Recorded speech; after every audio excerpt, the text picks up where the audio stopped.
মুচির কাছ থেকে বাতিল হওয়া স্যান্ডেল দিয়ে তার মুখে জুতোর বাড়ি দেওয়া হয়েছে, কিন্তু ও এত কুলাঙ্গার, এতটা অপদার্থ। 21 বছর পর অস্ট্রেলিয়ার বিপক্ষে বাংলাদেশের জয় এবং 15 বছর পর বাংলাদেশের মাটিতে অস্ট্রেলিয়া, দুর্দান্ত এক ম্যাচ।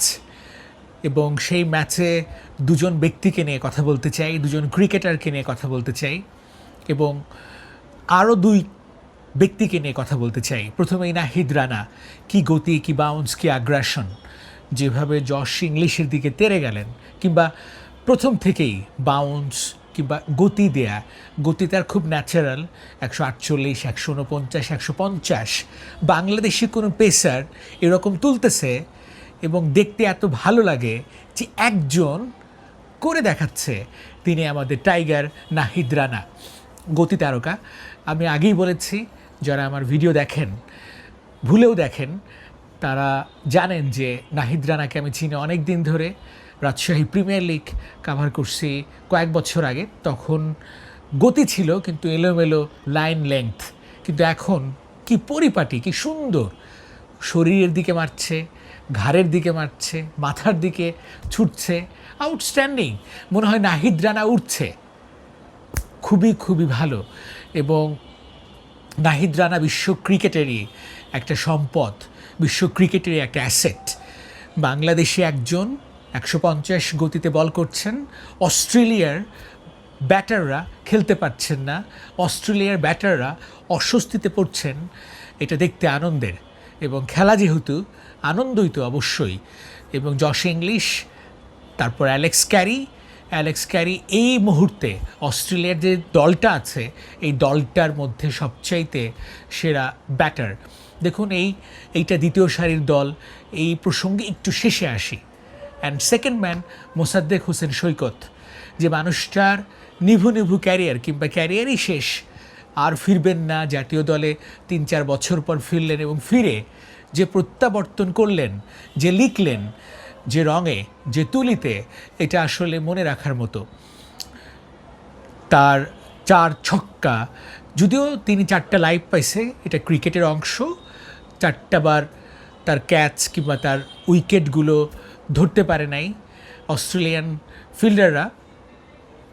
আবার বল হাতে 2 উইকেট, একজন প্রপার মানে ব্যাটিং অলরাউন্ডার যাকে বলে।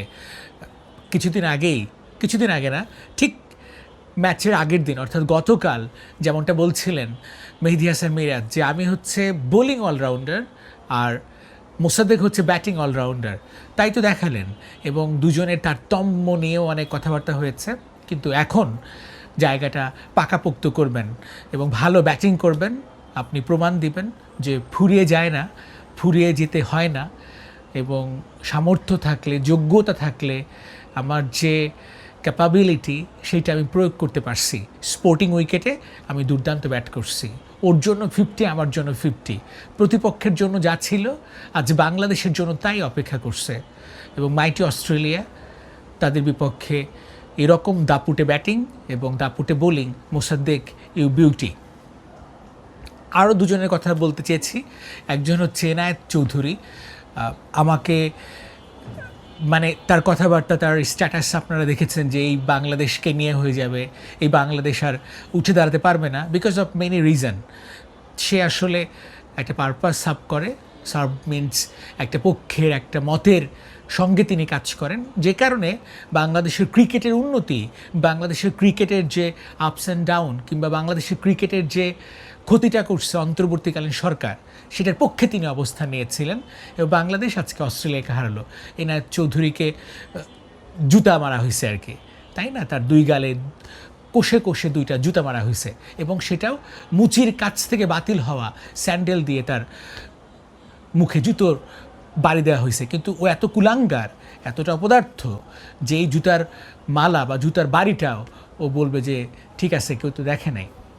দ্বিতীয় একজন, তিনি হচ্ছেন গাজী আশরাফ হোসেন লিপু। তিনি বলেছিলেন যে একটি প্রেস কনফারেন্সে, এবং তারপর আমার তার সাথে কথা হয়, তিনি বলেছিলেন খুবই আপত্তিকর, খুবই রেসিস্ট একটা প্রসঙ্গে তিনি বলেছিলেন, মন্তব্য করেছিলেন যে মেহেদী হাসান মিরাজ যতদিন আছে ততদিন মোসাদ্দেক হোসেন সৈকতের জায়গা নাই, সত্যটা বলে ফেলছিল।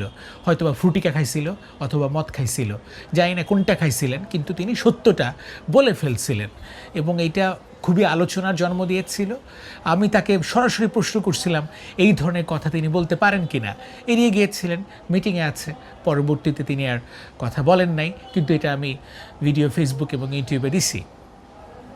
কিন্তু যোগ্যতা যদি থাকে, আপনার ভিতরে যদি ক্ষুধা থাকে, চেষ্টা থাকে, পরিশ্রম থাকে, সততা থাকে, আপনি 1 দিন 2 দিন 3 দিন, কতদিন আপনাকে দমিয়ে রাখা যায়, কতদিন আপনাকে চাপিয়ে রাখা যায়, আপনি ফুটবেন।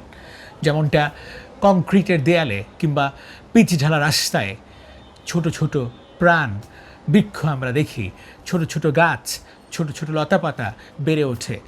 সেটা হয় বিকজ আল্লাহ চাইলে সব সম্ভব। সো 4 জন ব্যক্তিকে নিয়ে কথা বললাম, প্রথম নাহিদ রানা, তারপর মোসাদ্দেক হোসেন সৈকত, তারপর ইনায়েত চৌধুরী, তারপর গাজী আশরাফ হোসেন লিপু, এবং সবশেষ বলছিলাম যেটা কি মাইটি অস্ট্রেলিয়া নাকি দ্বিতীয় সারির দল। এই দলটাই অস্ট্রেলিয়ার, এই দলটাই পাকিস্তানের সঙ্গে খেলছে এবং এই দলের অনেক ক্রিকেটার গত বছর অক্টোবরে ঘরের মাটিতে ভারতের বিপক্ষে খেলছে এবং অস্ট্রেলিয়ার দলে সুযোগ পাওয়া, সে দলটা দুর্দান্ত। বলতে পারেন হ্যাজেলউড নাই, বলতে পারেন প্যাট কামিন্স নাই, ওরা আসলে বেছে বেছেই খেলতেছে, একেবারে একটানা এক নাগারে খেলতেছে না। এবং ট্রাভিস হেড কিংবা মিচেল মার্শ তারা আসে নাই, হয়তো টি20তে আসবে। বাংলাদেশ আজকে অস্ট্রেলিয়ার চেয়ে ভালো খেলছে, এটা যে কোনো অস্ট্রেলিয়া দলের চেয়ে তারা ভালো খেলছে এবং ভালো খেলার কারণে এরকম একটা জয়। Nahid Rana outstanding, incredible, he is unbelievable, এবং এরকমই থাকুন টিল দ্য এন্ড। যখন শেষ করবেন তখন এমন থাকেন এবং আপনি কিংবদন্তি হয়ে তারপর অবসরে যাবেন। যে গতি, যে স্ট্যামিনা, যে ফিটনেস এখন আছে তেমনটাই ধরে রাখেন। প্রয়োজনে আরও চেষ্টা করেন, আরও ক্ষুধা বাড়ান, আরও কমতি রাখেন যে না আমার হচ্ছে না, 4 উইকেট পাইছে, আমার কম হয়েছে। এইরকম একটা প্রেরণা ভিতরে ভিতরে লালন পালন করেন, যত্ন করে লালন পালন করেন। ধন্যবাদ সবাইকে।